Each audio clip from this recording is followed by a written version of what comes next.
क्या होगा अगर कैंग द कॉन्करर, थॉर और डार्कसाइड के बीच में फाइट हो जाए तो कौन जीतेगा? और इन तीनों में से सबसे पावरफुल कैरेक्टर कौन है? एमसीयू का नया multiverse level threat Kang the conqueror, Asgard का गॉड ऑफ थंडर थॉर, या डीसी का most powerful super villain dark side? तो ये वीडियो बहुत ही इंटरेस्टिंग होने वाली है, इसलिए इसे बिल्कुल भी स्किप मत करना और एंड तक जरूर देखना ताकि तुम कुछ भी मिस ना करो। तो सबसे पहले बात कर लेते हैं कैंग वर्सेस डार्कसाइड की और जानने की कोशिश करते हैं कि इन दोनों में से ज्यादा पावरफुल कौन है। बात करें कैंग की, तो कैंग एक नॉर्मल ह्यूमन बीइंग है जिसका नाम नेथानियल रिचर्ड है और उसकी स्टोरी शुरू होती है आज से लगभग 900 साल बाद फ्यूचर में। तो कैंग की स्टोरी बहुत कॉम्प्लिकेटेड है जिसमें timeline, time travel, multiple Kang के बहुत सारे वेरिएंट्स और कैंग काउंसिल जैसी बहुत सारी चीजें हैं। तो कैंग 13th सेंचुरी में पैदा हुआ एक नॉर्मल ह्यूमन बीइंग है जिसका असली नाम नेथानियल रिचर्ड्स है और जैसा कि तुम्हें नाम से ही पता लग रहा होगा ये फैंटास्टिक फोर के रीड रिचर्ड्स की फैमिली को बिलोंग करता है, जो कि अभी तक पूरी तरह से कंफर्म नहीं है क्योंकि कॉमिक्स में बहुत सारे ऐसे इंसिडेंट भी हुए हैं जिससे पता लगता है कि ये शायद डॉक्टर डूम से रिलेटेड है, जो कि अभी तक क्लियर नहीं है। और खुद कैंग को भी ये पता नहीं होता कि एक्चुअल में उसके एंसेस्टर्स कौन है, जिसके बाद वो अपने पास्ट और रिचर्ड टाइटल पे रिसर्च करना शुरू करता है और उसे पता लगता है अर्थ 616 के फैंटास्टिक फोर और डॉक्टर डूम के बारे में। और इसी दौरान उसे अपने पूर्वजों की एक टाइम मशीन भी मिलती है और वो अपने सभी सवालों का जवाब जानने के लिए पास्ट में जाने का डिसीजन लेता है और गलती से पहुंच जाता है एंशिएंट इजिप्ट में। पर फिर वो वहां से वापस आने अपनी आइडेंटिटी के बारे में पता लगाने के बजाय वहीं पर रहने का डिसीजन लेता है और वहीं पे अपनी आइडेंटिटी को चेंज करके पूरे इजिप्ट को कैप्चर करके वहां का फैरो बन जाता है, जो कि वहां के लोगों के लिए गॉड की तरह था क्योंकि वो फ्यूचर से आया था और बहुत सी ऐसी चीजों के बारे में जानता था जिसे उस टाइम के लोग सोच भी नहीं सकते थे। और वो पास्ट के सभी इवेंट्स, टाइमलाइन और आगे क्या होने वाला है सब कुछ जानता था। और नेथानियल रिचर्ड्स वहां पे आराम से रह रहा था जब तक फैंटास्टिक फोर की टीम वहां पे नहीं आ जाती टाइमलाइन को सेव करने के लिए। और क्योंकि नेथानियल के पास कोई भी सुपर पावर्स नहीं थी इसलिए वो फैंटास्टिक फोर की टीम से बहुत ही आसानी से हार जाता है। और ये बात याद रखना कि वो अभी तक कैंग द कॉन्करर नहीं बना है और ना ही उसके पास अपना कोई फ्यूचर का अटैक और फ्यूचर की वेपन्स है। जिसके बाद नेथानियल अपनी टाइम मशीन में बैठकर 13th सेंचुरी में जाने की ट्राई करता है, पर क्योंकि ये टाइम मशीन उतनी भी परफेक्ट नहीं थी और बहुत ही पुरानी थी इसलिए वो गलती से पहुंच जाता है करंट टाइमलाइन में जहाँ पे एवेंजर्स, फैंटास्टिक फोर और डॉक्टर डूम थे। जिसके बाद वो डॉक्टर डूम के साथ मिलकर अर्थ को कॉन्कर करने का प्लान बनाता है। बट स्टिल क्योंकि नेथानियल के पास कोई भी सुपर पावर्स नहीं है, ना ही उसके पास अभी तक उसका फ्यूचर का कोई अटैक है और ना ही अभी तक वो कैंग द कॉन्करर बना है, वो एवेंजर से बहुत बुरी तरह से हारता है। एंड देन अगेन फिर से एक शर्मनाक हार के बाद नेथानियल फिर से अपने टाइम मशीन में बैठकर अपने 13th सेंचुरी में जाने की ट्राई करता है। बट स्टिल उसकी टाइम मशीन उतनी परफेक्ट नहीं है और पता नहीं क्या ही है, वो फिर से टाइम स्टोन के चलते हमारे टाइम से 2000 साल आगे और अपने टाइम से 1000 साल आगे पहुंच जाता है 14th सेंचुरी में। और जब वहां पर पहुंचता है तो वो देखता है कि सभी मशीनों और ह्यूमंस के बीच में वॉर चली हुई है और पूरी ह्यूमैनिटी खत्म होने वाली है। क्योंकि ये मशीन उनके टाइम की नहीं थी बल्कि पास्ट की थी, इसलिए 14th सेंचुरी में किसी को भी ये पता नहीं था कि इन मशीनों को कैसे यूज करना है। और क्योंकि नेथानियल पास्ट से आया था और ये सभी मशीन्स उसी के टाइम की थी इसलिए वो इन सभी मशीन्स को यूज करना जानता था और वो इन सभी मशीन्स को बंद करके वॉर को रोकने के बजाय इन मशीन्स का यूज करके खुद को अपग्रेड करता है, अपने लिए एक आर्मर बनाता है और 14th सेंचुरी की पूरी अर्थ को ही कॉन्कर कर लेता है। जिसके बाद वो अपने लिए एक नई आइडेंटिटी लेता है और नेथानियल रिचर्ड्स से बन जाता है कैंग द कॉन्करर। पर वो यहीं पे नहीं रुकता बल्कि अपने टैक और टाइम ट्रैवल का यूज करके वो उस टाइम की पूरी गैलेक्सी को कॉन्कर कर लेता है। और इसके बाद की कैंग की स्टोरी में इतना ज्यादा टाइम ट्रैवल है कि उसे मास्टर ऑफ टाइम भी कहा जाता है और इन सब टाइम ट्रैवल की वजह से उसके बहुत सारे वेरिएंट्स भी हैं। और अगर किसी फाइट में कैंग हारने वाला होता है तो वो टाइम ट्रैवल करके पास्ट में चला जाता है और अपने पास्ट वाले वेरिएंट को बताता है कि कैसे वो इस फाइट को हारने वाला था और क्या करके वो इस फाइट को फ्यूचर में जीत सकता है। इसके अलावा मल्टीवर्स में काउंसिल ऑफ कैंग भी है जिसमें मल्टीवर्स के सभी कैंग है और वहीं पर है एक सुप्रीम कैंग जिसका मेन मोटिव सभी टाइम के सभी यूनिवर्सेस को कॉन्कर करना है। बात करें कैंग के पावर्स की तो कैंग एक नॉर्मल ह्यूमन बीइंग है जिसके पास कोई भी सुपर पावर नहीं है और वो बस जीनियस लेवल इंटेलिजेंट और हैंड टू हैंड कॉम्बैट का मास्टर है। और कैंग की सबसे बड़ी वेपन और पावर है उसका टाइम ट्रैवल और उसका आर्मर, जो कि उसे Superman strength, speed, stamina, durability और टाइम ट्रैवल जैसी एबिलिटीज देता है। और उसने इमरजेंसी सिचुएशन के लिए अपने कुछ क्लोन्स भी बना के रखे हैं जो कि फिलहाल तो अनकॉन्शियस है, पर मल्टीवर्स के अगर किसी भी सिनेरियो में कैंग मरने वाला होता है तो उसके आर्मर के अंदर की एक डिवाइस उसकी कॉन्शियसनेस को उन क्लोन्स में शिफ्ट कर देती है जो कि किसी दूसरी टाइमलाइन में सेफ लोकेशन पे होते हैं और ये एबिलिटी कैंग को ऑलमोस्ट इमॉर्टल बना देती है। तो ये थी कैंग की पावर्स। और कैंग की पावर्स को अच्छे से जान लेने के बाद अब बात कर लेते हैं डार्कसाइड की और जानने की कोशिश करते हैं कि आखिर ये डार्कसाइड कितना पावरफुल है। बात करें डार्कसाइड की तो डार्कसाइड डीसी का मेन विलन है, वो भी पिछले कई सालों से, जो कि अर्थ को कॉन्कर करना चाहता है क्योंकि अर्थ पर एंटी मैटर है। डार्कसाइड बहुत ही पावरफुल कैरेक्टर है जिसने हजारों प्लैनेट्स के लाखों लोगों को मारकर उन्हें कॉन्कर किया है। बात करें डार्कसाइड की पावर्स की, तो डार्कसाइड के पास सुपरमैन स्ट्रेंथ, स्टैमिना और ड्यूरेबिलिटी जैसी पावर्स है जो कि जीनियस लेवल इंटेलिजेंट है। और डार्कसाइड किसी भी चीज को टेलीकिनेसिस के थ्रू बगैर हाथ लगाए मूव भी कर सकता है। डार्कसाइड मैटर और एनर्जी को कुछ हद तक अपने हिसाब से मैनिपुलेट भी कर सकता है और अपने एक ही अटैक से पूरे के पूरे प्लैनेट्स तक को डिस्ट्रॉय कर सकता है। और डार्कसाइड की सबसे पावरफुल और डेडली वेपन है उसकी आंखों से निकलने वाली ओमेगा बीम्स, जो कि किसी को भी इजीली किल कर सकती हैं, सुपरमैन और बैटमैन को छोड़कर। डार्कसाइड बहुत ही ज्यादा पावरफुल है, पर उसके पास ज्यादा फाइटिंग एक्सपीरियंस नहीं है, क्योंकि वो ज्यादातर बार स्ट्रेटजीज बनाता है और किसी और को फाइट करने के लिए भेज देता है। और अगर किसी पर्टिकुलर सिनेरियो में उसे फाइट करनी भी पड़े तो वो सिर्फ मेन कैरेक्टर्स के साथ ही फाइट करता है। और तुम डार्कसाइड की स्ट्रेंथ और टेरर का आइडिया ऐसी बात से लगा सकते हो कि जब वो पिछली बार धरती पर आया था तो गॉड्स, ह्यूमंस और एटलांटियंस को मिलकर उसका सामना करना पड़ा था, और तब जाके वो बहुत ही मुश्किल से उसको हरा पाए थे।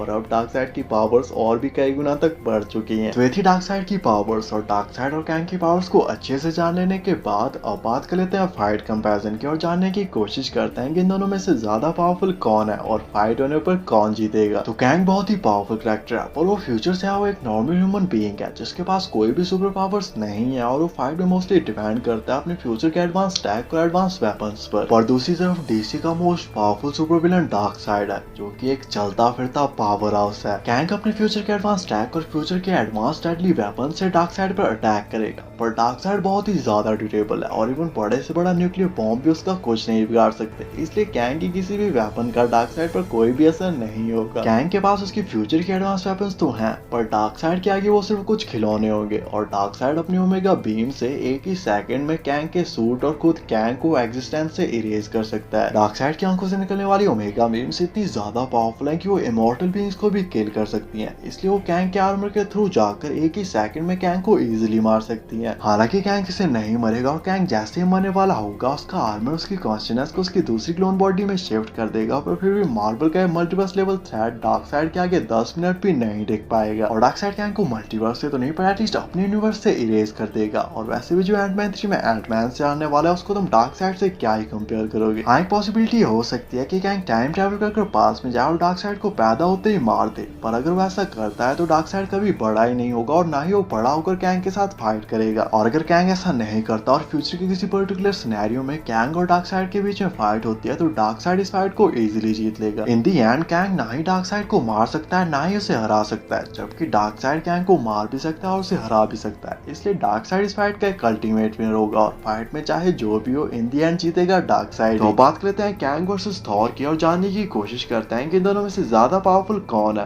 बात करें थॉर की, तो थॉर एस्गार्ड का गॉड और ओडिन का बेटा है, जो कि पूरे नॉर्थ का प्रोटेक्टर है। क्योंकि थॉर एक गॉड है इसलिए उसके पास बहुत सारी गॉडली पावर्स भी हैं। बात करें कुछ बेसिक पावर्स की, तो थॉर के पास godly strength, speed, stamina, durability और फ्लाई जैसी पावर्स हैं। थॉर इमॉर्टल तो नहीं है, पर उसकी एज बहुत स्लोली बढ़ती है, और जैसे जैसे उसकी एज बढ़ रही है उसकी पावर्स और भी ज्यादा बढ़ती जा रही हैं। और इसी स्लो एजिंग की वजह से थॉर पिछले हजारों सालों से जिंदा है और अगले हजारों सालों तक भी जिंदा रहेगा। थॉर गॉड ऑफ थंडर है, इसलिए उसकी पावर्स वेदर से रिलेटेड है, जिसमें वो वेदर को कंट्रोल कर सकता है और बहुत ही पावरफुल लाइटिंग अटैक्स भी कर सकता है। इसके अलावा थॉर के पास ऊरू मेटल से बने हुए स्टॉर्म ब्रेकर और म्योनिर जैसी वेपन्स भी है, जो कि बहुत ही ज्यादा पावरफुल है और अपने एक ही अटैक में पूरे के पूरे प्लैनेट्स तक को डिस्ट्रॉय कर सकती हैं। थॉर इतना ज्यादा ड्यूरेबल है कि बड़े से बड़ा अटैक और एनर्जी ब्लास्ट भी उसका कुछ नहीं बिगाड़ सकते, और वो अपने स्टॉर्म ब्रेकर को बनाने के लिए न्यूट्रॉन स्टार की कॉन्सेंट्रेटेड एनर्जी बीम को भी सर्वाइव कर चुका है, जो कि इमॉर्टल बीइंग्स तक को किल कर सकता है। और थॉर स्टॉर्म ब्रेकर का यूज करके 6 इन्फिनिटी स्टोन्स की पावर्स को ब्रेक करके थानोस का सीना चीर चुका है। तो ये थी थॉर की पावर्स, और थॉर और कैंग की पावर्स को अच्छे से जान लेने के बाद अब बात करते हैं फाइट कंपैरिजन की और जानने की कोशिश करते हैं कि इन दोनों में से ज्यादा पावरफुल कौन है और फाइट होने पर कौन जीतेगा। तो थॉर एक गॉड है जो कि बहुत ही पावरफुल कैरेक्टर है और उसके पास हजारों सालों का फाइटिंग एक्सपीरियंस भी है, जबकि कैंग एक नॉर्मल ह्यूमन बीइंग है जिसके पास कोई भी सुपर पावर्स नहीं है और वो फाइट में मोस्टली डिपेंड करता है अपने अटैक और एडवांस वेपन्स पे। पर थॉर एक गॉड है जो कि बहुत ही ज्यादा ड्यूरेबल है और वो अपने स्टॉर्म ब्रेकर को बनाने के लिए न्यूट्रॉन स्टार की कॉन्सेंट्रेटेड एनर्जी बीम को भी सर्वाइव कर चुका है। इसलिए कैंग की किसी भी वेपन का थॉर पर कोई भी असर नहीं होगा, क्योंकि कैंग न्यूट्रॉन स्टार को जेब में लेके नहीं घूमता, जबकि थॉर अपने एक ही सुपर पावर लाइटिंग अटैक में कैंग की वेपन्स, आर्मर और अटैक को ओवरपावर्ड कर सकता है। कैंग टाइम में आगे पीछे जाकर इस फाइट को जीतने की कोशिश कर सकता है, पर इससे भी कुछ ज्यादा फर्क नहीं पड़ेगा क्योंकि थॉर बहुत ही ज्यादा ड्यूरेबल है और उस पर कैंग के किसी भी अटैक का कोई भी असर नहीं होगा, जबकि थॉर का स्टॉर्म ब्रेकर इमॉर्टल बीइंग्स तक को किल कर सकता है। और क्योंकि कैंग फ्यूचर से आया हुआ एक नॉर्मल ह्यूमन बीइंग है, इसलिए वो थॉर के एक डायरेक्ट हिट को भी सर्वाइव नहीं कर पाएगा। इसके अलावा कॉमिक्स में भी कई बार थॉर और कैंग की फाइट हो चुकी है, जिसमें रीजंस तो अलग अलग थे पर रिजल्ट हर बार सेम ही था, जिसमें थॉर ने हर बार कैंग को बहुत ही बुरे तरीके से हराया था। हाँ, एक पॉसिबिलिटी ये हो सकती है कि कैंग टाइम में पीछे जाकर थॉर को पैदा होते ही मारने की कोशिश करे, पर अगर वो ऐसा करता है तो उसका सामना ओडिन से होगा, और मुझे नहीं लगता कि कैंग ओडिन से फाइट लेने की कोशिश भी करेगा। हालांकि थॉर कैंग को नहीं मार सकता, क्योंकि अगर वो कैंग की उस बॉडी को मार भी देगा तो उसका आर्मर उसकी कॉन्शियसनेस को उसकी दूसरी बॉडी में ट्रांसफर कर देगा, पर फिर भी वो इस फाइट को इजीली जीत सकता है। और मार्वल का ये सुपर विलन जो कि मल्टीवर्स लेवल थ्रेट है, थॉर उसे मल्टीवर्स से तो नहीं पर एटलीस्ट अपने यूनिवर्स से एक अटैक में इरेज कर सकता है। बाकी आपके हिसाब से इस फाइट की और क्या पॉसिबिलिटीज हो सकती है और नेक्स्ट वीडियो किस टॉपिक पे बनानी चाहिए, कमेंट करके जरूर बताना।